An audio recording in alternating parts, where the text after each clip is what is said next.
Hi guys, my name is Anastasia Hurtova, I'm your favorite Chicago realtor, and today we're talking about things you need to know if you're looking to buy a condo in a high-rise building. So some of these things will not be exclusive to just buying in a high-rise, but it might be even more important to check for those when you are looking to buy in a high-rise. As we know, here in the Chicago market, we got a lot of high-rise buildings. You know, the majority of River North, Streeterville, Gold Coast, the Loop, South Loop has those, and then there are plenty of high-rise buildings along the lake, going all the way north into Edgewater and Rogers Park. So some things you want to be paying attention to when you're looking to buy a condo in a high-rise building are reserves. You need to know how much money that building has in reserves. Reserves accounts are very important because whenever there is a maintenance issue or a capital expenditure coming up, you need to make sure you have the money to pay for that. Otherwise, there will be a special assessment. So on top of your regular monthly HOA fee, you will have to pay the special assessment out. The more money the building has, of course, the better. However, it doesn't mean that they're going to spend all their reserves to fund this project. Reserves are tricky. When asking for the total amount, how much the building has in reserves, you need to also ask how have they been spent historically? Does the building has a history of special assessments? And if so, when was the latest? You need to understand that special assessments are allocated based on the percentage of ownership, not just the number of units, which is important to understand because if there is a 3-bedroom condo in a high-rise building versus a 1-bedroom condo, 1 bedroom will pay significantly less than a 3-bedroom condo. What is a good amount to have in reserves for a high-rise building? You know, it's hard to say. Based on my experience, the more the better. And the majority of high-rise buildings in Chicago that I have been to, they do have somewhere around $1 million in reserves, maybe $2 million. Some have even more than that. But again, it doesn't mean that if they have a couple $1 million in reserves that there will not be a special assessment. However, the chances of them not having to impose a special assessment do get higher. Thing number 2, you need to ask about the projects that the building has recently completed.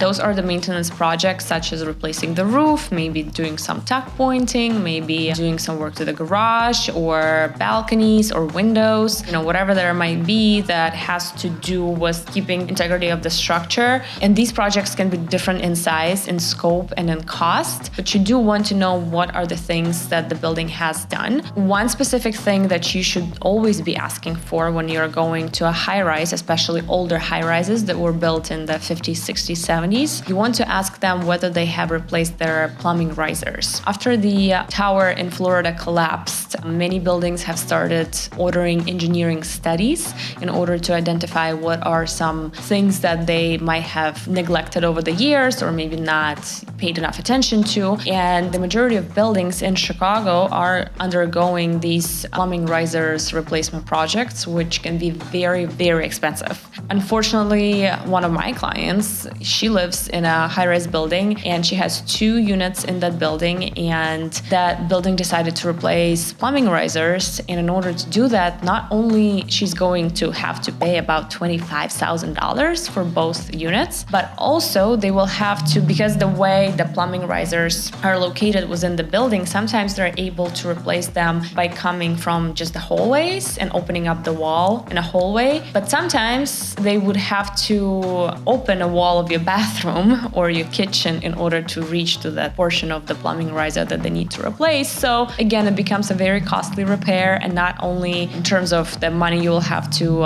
pay, but also your life will be disturbed by them having to essentially demolish a bathroom and then having to redo it again. So to sum it up, make sure to ask what project the building has completed. If they did do the risers or if they did do the roof just recently or the balconies, you know, that's great. That means that for the next many years of your ownership, you will likely not have to deal with any of those. Thing number 3, you should ask for the history of special assessments and the history of HOA fee increases. So typically when we talk about the monthly assessment going up, yes, they do tend to go up because things, you know, the inflation and prices go up, but typically they don't go up significantly over a short period of time. So what I mean by that is you're most likely not going to see an increase from, let's say, $300 per month to like $500 per month. Most likely they're going to go from $300 to $325 or to $350, you know, so it won't won't be that big of a hit. However, things happen. So you want to ask when was the last time the HOA fee was increased and whether they are planning on increasing it again next year. Like for instance, this past year, some of the high rises in Chicago had to increase their HOA fees anywhere from 5 to 15%. And on an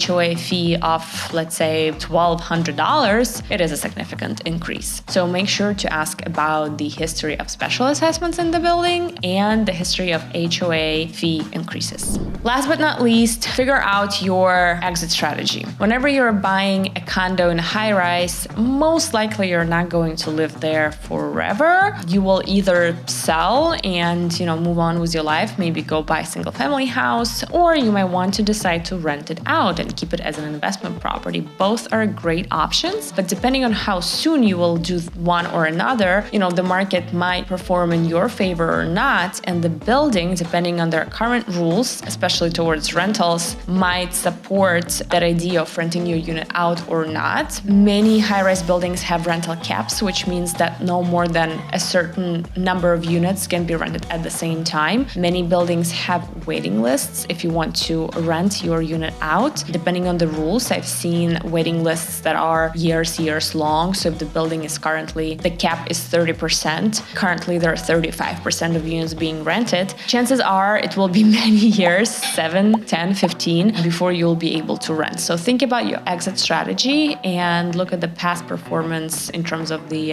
price appreciation in the building, because last thing you want to do is to buy a condo and then not be able to rent it out. And if the market does not perform well and you want to exit it in 2 to 3 years, chances are the price might actually be lower than what you purchased it for. In fact, it did happen with my client. He doesn't want to sell just yet, but he purchased in 2021 when the prices were super high, and then the downtown high-rise market kind of went down a little bit. So when I look at the most recent sales of similar units in the building, I see that these units have been selling for less than what he paid. So his best strategy is to keep the place and wait till the market goes up and see if renting might be a good option for him. So here are my few tips to you if you're looking to buy in a high-rise building. Make sure to talk to your realtor, because there are many more things depending on the particular building and your particular situation that we will have to take into account to make sure you are making the best decision for yourself. If you have any questions, comments, concerns, or want to get a coffee, send me an email, send me a DM. I'll be happy to chat with you.